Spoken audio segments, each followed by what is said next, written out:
Čau! Mani sauc Evita, un tu klausies podcastu Made to Overflow. Es ļoti priecājos, ka tu esi šeit. Patiesībā es pat nevaru noticēt, ka kāds šo podkāstu ir ieslēdzis un klausās. Man jāatzīstās, ka es pāris podkāstus ar kādām brīnišķīgām personām kopā esmu jau ierakstījusi pirms es rakstu šo, jo, godīgi sakot, vienam pašam rakstīt podkāstu šādā formātā, kad es runāju tikai viena, ir daudz izaicinošāk nekā to darīt ar kādu kopā. Šajā reizē es pati mēģināju visu tehniku saslēgt. Parasti to man palīdzēja izdarīt vīrs. Ja jūs zināt, cik reizes es gāju pārskatīt, vai rekordu poga ir ieslēgta, tie man ir jauni izaicinājumi, kaut kas atkal jauns un noteikti foršs priekš manis. Bet jā, podkāsts crazy.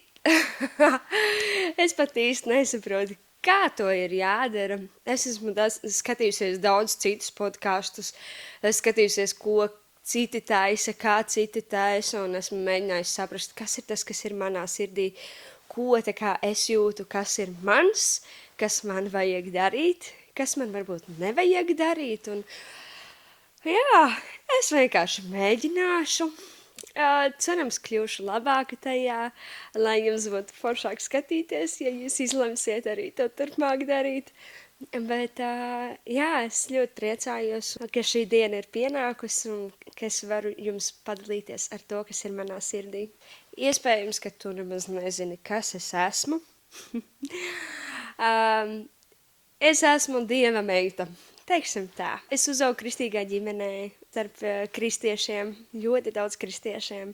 Man rādos ir ļoti daudz kristiešu, un man ir bijusi milzīgi privileģēta iespēja uzaugt tādā vidē, kur es varu Dievu mīlēt, un kur te neviens man par to nenosoda. Varbūt man šādi tad es redzēju kaut kur dziedam. Man ļoti patīk dziedāt, un īpaši man patīk dziedāt Dievam. Un tas ir tas, ko es izbaudu ļoti. Un, jā, es priecājos, ka Dievs man ir devis iespēju arī ar to kalpot. Jā, un šī ir pirmā podkāsta epizode, un es jums gribu pastāstīt par to, kāpēc šis podkāsts saucās Made to Overflow. Šis nosaukums nav vienkārši frāze, bet tas ir kaut kas, ko es pati esmu piedzīvojusi. Man ļoti iedvesmoja, ko Dāvids bija rakstījis 23. psalmā. Mans kauss ir piepildīts pilns līdz malai. Un tā ir Dāvida personīga liecība par to, kā Dievs viņu ir izvedis cauri grūtībām, cauri dažādām problēmām un arī priecīgiem piedzīvojumiem, un kā Dievs viņu ir vadījis un sargājis dažādos dzīves posmos. No 4. panta tur ir rakstīts: Jebšu es arī staigāju tumšā ielejā, taču ļaunuma nebīstos, jo tu esi pie manis, tava gana vēzda un tavs gana zizlis mani iepriecina. Tu klāji man galdu, maniem ienaidniekiem redzot, tu svaidi ar eļu manu galvu, mans kauss ir piepildīts pilns līdz malai. Tiešām labums un žēlstība mani pavadīs visu manu mūžu, un es palikšu tā kunga namā vienmēr.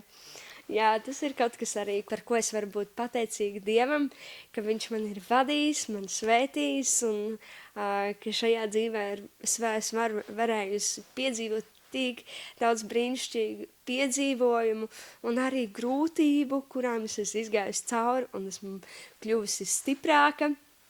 Un līdz ar ko es varu kalpot arī cilvēkiem daudz labāk. Un jā, lai kādas grūtības mēs piedzīvot, Dievs ir ar mums.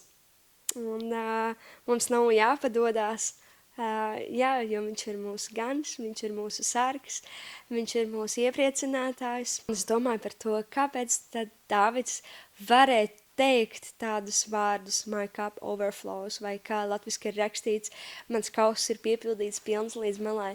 Viņš to varēja teikt tieši tāpēc, ka viņam bija attiecības ar Dievu. Un man patīk arī tāda laba īpašība. Es īsti nekur neatrodu, ka viņš Dievu būtu noliedzis.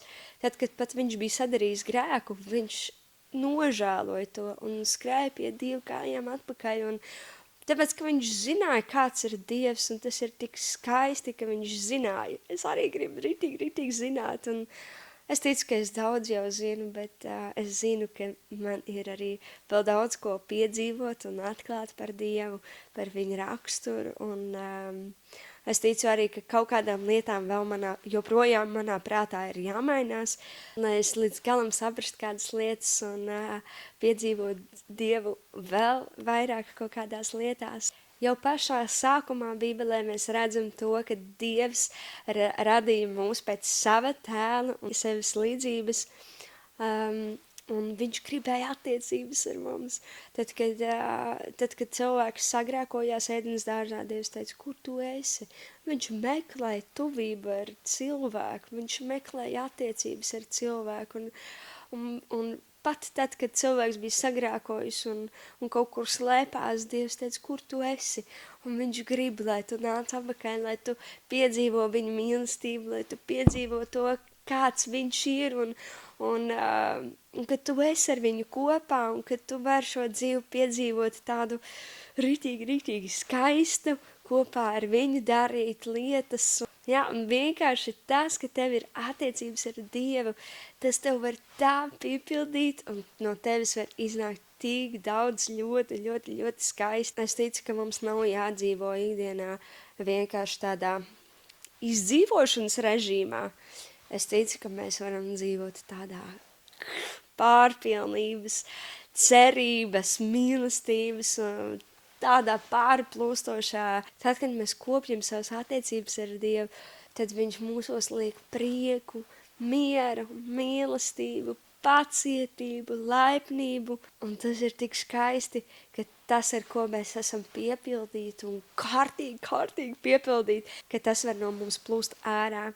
Un tas ir tik skaisti, ka mēs otru varam svētīt arī ar to, ar ko mēs esam piepildīti, ar to pacietību, ar to mīlestību, kad mēs esam bijuši Dieva klātbūtnē, kad mēs esam attiecībās ar viņu, tad mūsos kaut kas ir citādāk, kaut kas mūsos kustās citādāk, un varētu teikt arī pat, ka kaut kas mums iekšā tiek sakārtots. Jā, bet arī tās, ka mēs pavadām laiku ar Dievu un esam viņa klātbūtnē regulāri, tas nenozīmē, ka mūsu dzīvēs nebūs kādi pārbaudījumi, kādas grūtības.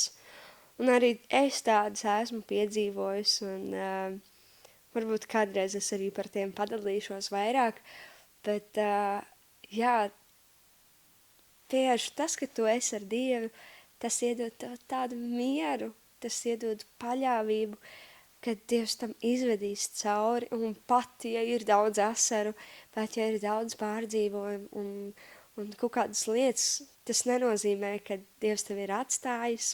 Arī vēl mēs varam lasīt citus stāstus Bībelē, kur kādi ir piedzīvojuši vajāšanas Kristus vārda dēļ.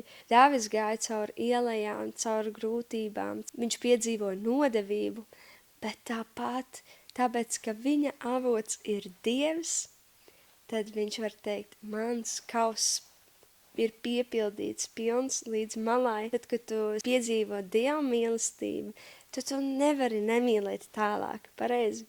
Tad, kad tu satiec kādu foršu draugu un viņš tev sagādā rītīgi daudz foršas emocijas, tu pēc tam aizēj mājās vai kaut kur citur, un tu neesi to piepildījumu, to gaismu, tevī ir tā dzirkstelīte, un tāpat ir arī ar Dievu, ka tu piepildies ar viņu, pēc tam tev dzirkstuļo vistas uz āru, un tas ir tik skaisti, un es ticu, ka mēs esam radīti attiecībām ar Dievu. Šajos podkastos tu varēsi dzirdēt dažādas liecības, dažādas piedzīvojumus ar Dievu, dažādas tēmas. Man ir padomā vēl dažādi cilvēki, kurus es gribu uzaicināt uz šiem podkastiem, lai tu dzirdētu, no kā pāri plūst viņu sirdis, ar ko viņi var dalīties priekš tevis, priekš manis, lai mēs augtu ticībā, lai mēs pieķertos Dievam vēl vairāk, un lai mūsu sirdis, mūsu katras sirds var pāri plūst ar viņu mīlestību. Es ticu, ka katrs no mums var ar kaut ko dalīties, jo tad, ja mums ir piedzīvojumi ar Dievu, mēs pavadam laiku kopā ar Dievu un piepildam savu sirds ar viņu mīlestību un viņu klātbūtni, tad mūsu dzīves nav vienkārši izdzīvošana, tās ir kaut kas skaists, kaut kas varens, tas ir Dieva darbs, un tajā ir ar ko dalīties. Jā, šajā podkāstā es gribu būt ar tevi tāda ļoti atklāta un uzdot varbūt kaut kāds tāds pavisam vienkāršs jautājums.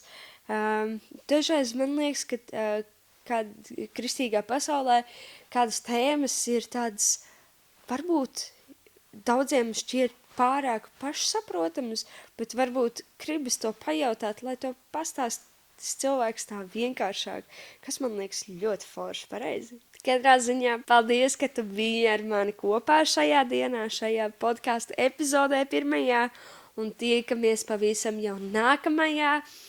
Nevar sagaidīt tev parādīt, ko es esmu šeit saicinājis ciemos, un uzraksti man, ja tev jau ir excitements kaut mazliet par šiem podkāstiem. Priecāšos dzirdēt tavu kādu atsauksmi. Paldies, ka esi šeit! Atā!